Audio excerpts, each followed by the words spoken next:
Menjadi salah satu negara spesial yang masuk dalam perhatian Jepang untuk diberikan persenjataan canggihnya tentu merupakan keuntungan pribadi bagi Indonesia.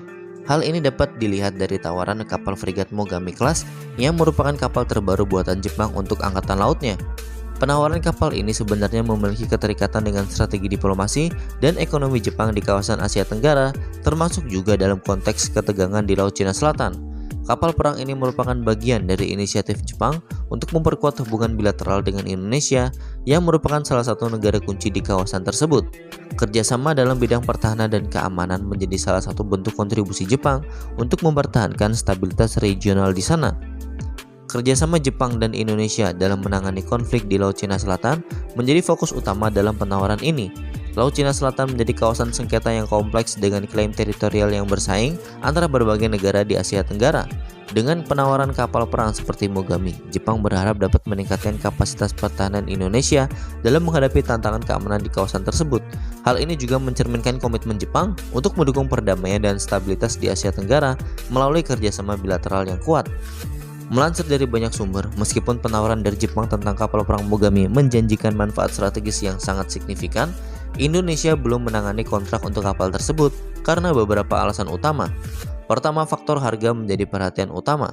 Harga kapal perang kelas Mogami dinilai masih terlalu tinggi oleh pihak Indonesia yang mencapai 3,3 miliar dolar. Hal ini menghadapi tekanan untuk mengalokasikan sumber daya secara efisien di sektor pertahanan.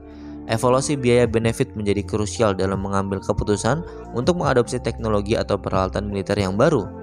Lalu dalam konteks politik domestik, penanganan kontrak untuk kapal perang Mogami juga terpengaruh oleh dinamika internal Indonesia.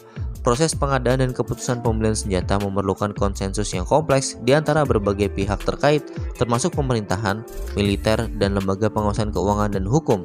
Ketelitian dalam proses ini penting untuk memastikan transparansi dan akuntabilitas dalam pengeluaran anggaran pertahanan negara. Selain masalah harga dan dinamika politik domestik, faktor kebijakan pertahanan dan keamanan juga mempengaruhi penundaan penanganan kontrak untuk frigat Mogami. Indonesia memiliki strategi pertahanan nasional yang harus sejalan dengan kebutuhan strategis jangka panjang, termasuk dalam menghadapi dinamika keamanan di Laut Cina Selatan. Keputusan untuk mengadopsi teknologi militer dari luar negeri seperti Mogami memang harus dipertimbangkan secara seksama sesuai dengan kebutuhan pertahanan nasional dan kemampuan industri pertahanan dalam negeri.